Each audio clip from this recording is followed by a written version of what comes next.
Hello everyone. इस video में बात करने वाले हैं कि रेशो क्या है।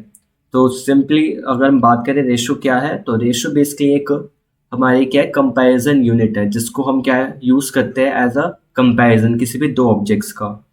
ठीक है। अब जैसे कि मान लो मेरे पास दो चीज़ें हैं जो कि क्या है केजी में है, तो उनको कंपेयर किया जा सकता है with the help of ratios. ऐसे ही मेरे पास दोनों चीज़ें लीटर है, तो मैं उसको कंपेयर कर सकता हूँ। बट अगर मेरे पास कोई भी चीज़ क्या है, मान लेते केजी में और एक लीटर में, तो उसको कंपेयर नहीं कर सकते हैं। तो ये एक तो चीज़ क्लियर होगी, जो रेशियो हमारी क्या है, एक कंपैरेटिव रिलेशन होता है किसी भी दो क्वांटिटीज के बीच में। ठीक है, तो कंपैरेटिव रिलेशन होता है बिटवीन टू क्वांटिटीज। और वो क्वांटिटीज कैसी होती है, वो ध्यान रखनी है। वो क्वांटिटीज हमेशा क्या होनी चाहिए, सेम काइंड की। डिफरेंट काइंड्स की नहीं हम कर सकते क्या कंपेयर। ओके, ये चीज़ क्लियर होगी। अब एक एग्जांपल लेते हैं। उससे पहले अगर हम बात करें रेशो कैसे लिख सकते हैं, तो लिखने तरीका ये है, या तो ए बाय बी अगर मैंने बोला है ये हो सकता है, या हम इसको ऐसे भी लिख सकते हैं ए इज टू बी। ठीक है, दो वेज है एक रेशियो को लिखने के। अब हम बात कर लेते हैं एक एग्जांपल भी। तो अगर मान लो हमारी क्लास है, अब उस क्लास में लेट से दो स्टूडेंट्स है, एक स्टूडेंट ए एक स्टूडेंट बी। स्टूडेंट ए के मान लेते हैं 80 मार्क्स आए हैं एंड स्टूडेंट बी के कितना है 20। तो जल्दी से इनका रेशियो निकाल लेते हैं। तो A by B will be equals to 80/20। Then zero से zero cancel, then two one ज़ा, देन टू फोर ज़ा।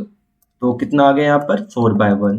तो यहाँ से क्या हम बता सकते हैं, हम यहाँ से एक चीज बोल सकते हैं कि b के a जो है वो 4 टाइम्स है।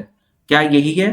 यस, देख भी पा रहे हैं कि 20 और 80। तो मैं ये 80 को क्या लिख सकता हूँ, 4 × 20। हाँ, तो मेरा यहाँ से एक चीज होगी कि रेशो क्या बता रहा है मेरे को कि क्या रिलेशन है। तो रिलेशन ये बोल रहा है कि जो b है वो क्या है, वो 1/4 टाइम्स है, या बोल सकते हैं a जो है वो 4 टाइम्स है। ओके। एंड एक लास्ट चीज यहाँ पे देख लेते हैं। अगर हम बात करें तो जो इस आगे वाली क्वांटिटी होती है उसको हम क्या बोलते हैं, एंटीसीडेंट। एंड जो ये पीछे वाली या फिर नीचे वाली टर्म होती है उसको हम क्या बोलते हैं, कॉन्सिक्वेंट। नाउ अब हम बात कर लेते हैं इनकी प्रॉपर्टीज। सो यहाँ पे दो प्रॉपर्टीज होते हैं, दोनों प्रॉपर्टीज जल्दी से देख लेते हैं। तो पहली प्रॉपर्टी ये बोलती है, अगर मेरे पास कोई भी रेशियो है उसको अगर मैं क्या करूं, मल्टीप्लाई कर दूं उसकी टर्म्स को, या फिर डिवाइड कर दूं, तो रेशियो क्या रहेगी, सेम रहती है। ठीक है, क्या इसका मतलब है, जैसे मेरे पास क्या है 3/4 है। अब मैं दोनों को टू से मल्टीप्लाई कर दूं तो मेरी रेशियो क्या आएगी, 6/8। तो यहाँ पे जो 6/8 है वो एक्चुअली क्या है, वो 3/4 ही है। ये इसको हम क्या बोलते हैं, इक्विवेलेंट। इसको क्या बोलते हैं हम, इक्विवेलेंट फ्रैक्शन। एंड ये किसका इक्विवेलेंट फ्रैक्शन है, 3/4 के, क्योंकि 3/4 6/8 भी लिख सकते हैं। ऐसे अगर 3 से मल्टीप्लाई करता तो कितना आता है, 9/12 आ जाता अगर 3 से मल्टीप्लाई ऊपर नीचे करता तो। ठीक है, तो यहाँ पर 3/12 भी एक्चुअली क्या है, 3/4 ही है। ऐसे 6/8 क्या है, अगर इसको रिड्यूस करेंगे तो 3/4 ही आ जाएगा। तो यहाँ पे यही कहते हैं, अगर हम ऊपर नीचे मल्टीप्लाई करें सेम नंबर से, या फिर सेम नंबर से डिवाइड करें, तो रेशियो क्या रहती है, सेम रहती है। देन सेकंड क्या बात होती है यहाँ पर, सेकंड ये बात होती है, अगर मेरे को कंपेयर करना है कि किसी भी रेशियोज को, तो रेशियोज को कंपेयर कैसे कर सकते हैं, सिंपली उनका डिनोमिनेटर सेम करके। तो यहाँ पर रेशियो कंपेयर करना है तो उसके लिए क्या करना पड़ेगा, मुझे सिंपली डिनोमिनेटर सेम करना है। डिनोमिनेटर को क्या बना देना है, सेम बना देना है।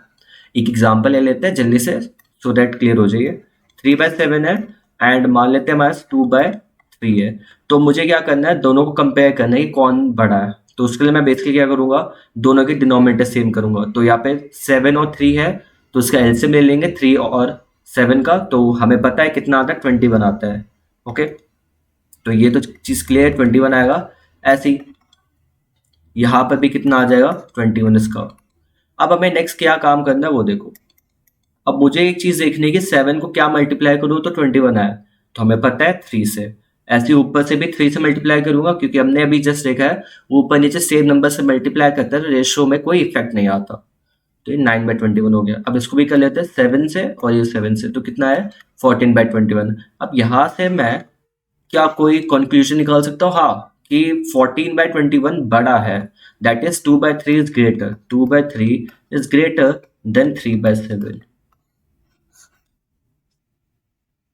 नाउ अब हम देख लेते हैं रेशियोज की इक्वालिटी और इनइक्वालिटीज को। तो यहाँ पे 3 केसेस ही होंगे हमारे पास, first case, second case and third case. तो फर्स्ट केस की अगर मैं बात करूँ तो क्या होगा, ए बराबर बी होगा। दूसरा केस क्या होगा, A greater than B, and last होगा ए लेसर देन बी। जब ए और बी बराबर होंगे, यानी न्यूमरेटर और डिनोमिनेटर बराबर होंगे, तो उस केस में हम क्या बोलेंगे, इनको इक्वल रेशियो। एग्जाम्पल क्या हो सकते हैं, जैसे 3:3, 4:4, ये एग्जाम्पल्स हो जाएंगे। अगर मेरा बी बड़ा है, अगर बी सॉरी ए बड़ा है, तो उस केस में क्या होगा, ये हमारा ग्रेटर इनइक्वालिटी कहलाएगा। अब ग्रेटर इनइक्वालिटी इसलिए कहलाएगा क्योंकि ये जो वैल्यू होगी वो हमेशा 1 से बड़ी होगी, इसलिए हम इसको ग्रेटर इनइक्वालिटी बोलते हैं।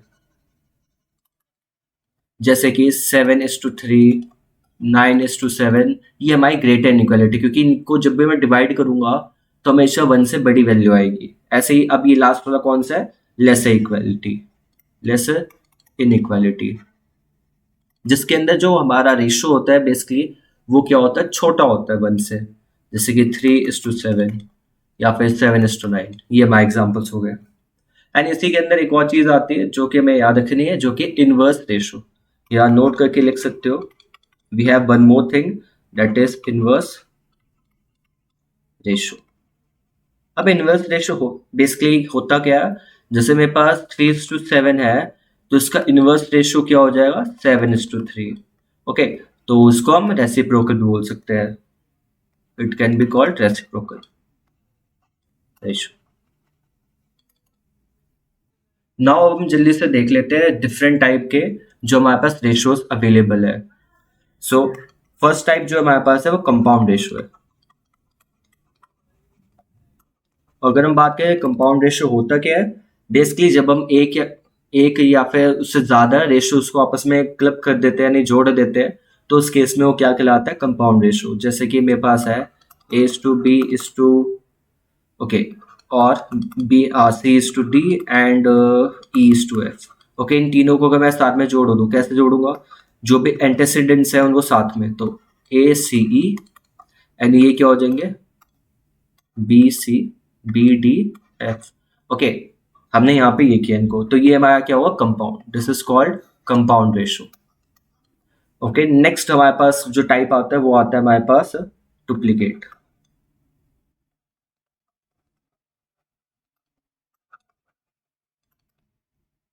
ओके, अगर हम डुप्लीकेट रेशियो की बात करेंगे, तो डुप्लीकेट रेशियो का क्या मतलब है, बेसिकली अगर हमारे पास है A:B, तो डुप्लीकेट रेशियो बनाने के लिए सिंपली A और B जो हमारे पास है, तो यहाँ पर हम A:B एंड A:B इनको साथ में क्लब करेंगे, तो यहाँ पे क्या बनेगा, डुप्लीकेट रेशियो बनेगा, जो कि क्या बनेगा, A² B²।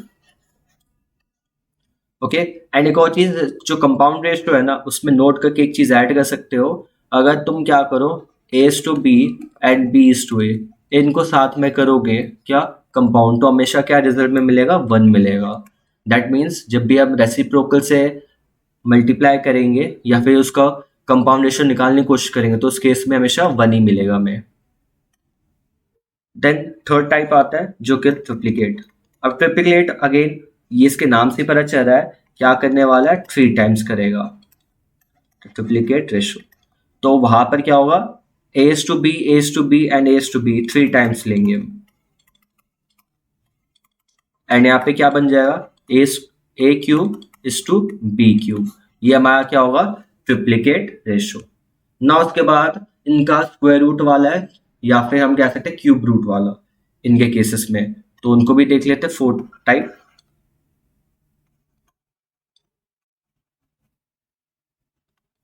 सब डुप्लीकेट रेशियो, या फिर हम बात कर लेते हैं सब ट्रिप्लीकेट रेशियो। ओके, अगर इन केसेस को देखें तो क्या होगा, हमारे पास क्या होगा, जैसे कि A:B है, तो इसका सब डुप्लीकेट क्या हो जाएगा, वो हो जाएगा square root of A, square root of B। ऐसे ही अगर ट्रिप्लीकेट की बात करें तो क्या होगा, cube root of A cube root of B। Okay, and इसके बाद एक लास्ट और आता है हमारा टाइप, जो कि होता है कॉन्टिन्यूड। ओके, तो उसको भी हम जल्दी से देख लेते हैं, उसको नेक्स्ट स्लाइड में बात कर लेते हैं। तो ऐसे वन मोर टाइप आता है, फिफ्थ टाइप, जो कि कंटिन्यूड। तो कंटिन्यूड रेशियो, सो कंटिन्यूड रेशियो का क्या मतलब है, ए इज टू बी हमारे पास, देन वी कैन से हमारे पास क्या है, बी इज टू सी है। ठीक है, तो हम क्या लिख सकते हैं इसको, A is to B is to C. तो ये हमारा क्या कहलाता है, कंटिन्यूड रेशियो। इस पे क्वेश्चन भी आता है, वो हम अभी देखेंगे। नाउ पॉइंट टू में हम डिस्कस कर लेते हैं। तो यहाँ पर बस एक ही चीज ध्यान रखना है, वो स्टार मार्क करके रख लेना हमेशा, कि जब भी तुम क्या करो, एक रेशियो निकालने की कोशिश करोगे ना, तो रेशियो जब भी निकालोगे, तो उस केस में हमेशा याद रखना क्या, कि जो इनकी यूनिट्स है ना, वो सेम होनी चाहिए। सेम यूनिट्स हो तभी उनकी रेशियोज निकालना, अदरवाइज नहीं। और बाकी चीजें तो तुम्हें पता ही है, अगर कभी भी क्या करोगे तुम, रेशियो की क्वांटिटी बढ़ाओगे, तो ऑब्वियसली रेशियो क्या होने वाला है, ग्रेटर रेशियो मिलेगा। और अगर रेशियोज की क्वांटिटी घटाओगे, तो आप उस केस में क्या मिलेगा, लेसर रेशियो मिल जाएगा। नाउ अब हम क्वेश्चंस देख लेते हैं जल्दी से। तो सबसे पहले अगर क्वेश्चन ये हमें लिखा हुआ है यहाँ पर, ही पहला क्वेश्चन हमारा जो हम डिस्कस कर रहे हैं, जहाँ पे लिखा है मार्क्स हमने ऑब्टेन किए 4 एग्जाम्स में, जो कि बच्चे ने 2:3, 4:5 एंड 7:9 के रेशियो में इसके आए हैं मार्क्स। अब इन्होंने बोला कॉन्टिन्यूड रेशियो निकाला, तो उसके मैं शॉर्ट ट्रिक बता देता हूँ। शॉर्ट ट्रिक हम यूज करेंगे, ठीक है। लॉन्ग कट नहीं यूज करेंगे, हमें क्या करेंगे, शॉर्ट ट्रिक यूज कर लेंगे, ताकि आंसर भी हमारा जल्दी आए और टाइम भी बच जाए। तो कितने हैं, 4 है, तो पहले ये लिख लो, A is to B is to C is to D, ये लिख लिया। इसके बाद जो भी तुम्हें गिवन है वो सब लिख लो। क्या गिवन है, 2:3, देन हमें गिवन है बी इज टू सी है 4:5, 4:5, देन एट लास्ट हमें गिवन है 7:9। ओके, और बाकी तो खाली है, उनको खाली भी रहने दो। ओके, नाउ फिल क्या करना है, तो भाई 3 यहाँ पे लास्ट में है, तो यहाँ सब में 3 ऐड कर दो। सेम, अब 4 के राइट में 4 लिख दो, 5 के लेफ्ट में 5 लिख दो, एंड देन यहाँ पर 7 और ये 7। ओके, नाउ अब बस क्या करना है, इनको मल्टीप्लाई कर लो, इन सभी को क्या कर लो, आपस में मल्टीप्लाई। तो हमारे पास क्या है, 2 4 जा 8, 8 7 जा 56, देन सिमिलरली 12, 84 आएगा, देन ये 15 और ये 105, देन 15 और ये हमारे पास आएगा 35। ओके, तो हमारे पास ये आंसर है। आई होप ये क्लियर होगा। अब ऐसे ही एक होमवर्क प्रॉब्लम भी कर सकते हो, एक होमवर्क क्वेश्चन मैं यहीं पे दे देता हूँ, वैसे और भी होमवर्क क्वेश्चन देने वाला हूँ। तो अगर मान लेते हमारे पास ए इज टू बी हमारे पास गिवन है, let's say 3:5, C is to D and B is to C. ये मान लेते हैं 5:2 है, एंड ये मान लेते हैं 7:3 है, ठीक है।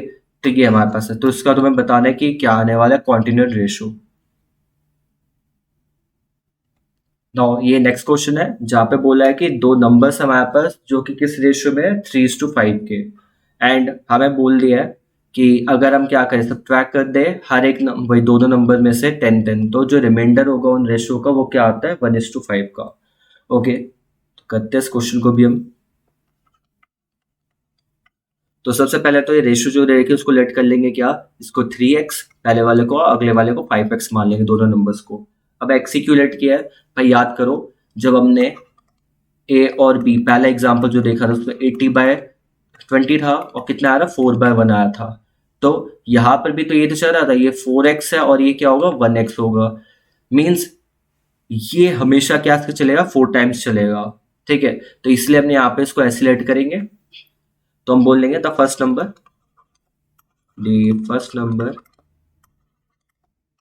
be 3x, then second number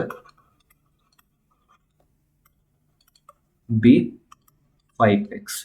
late कर लिए। अब जो बोला है कि सब्ट्रैक्ट कर दो उनके रेशियो में से, तो रिमाइंडर जो आएगा वो इतना आएगा, ठीक है। तो जल्दी से कर लेते हैं, अकॉर्डिंग टू क्वेश्चन बोलते हैं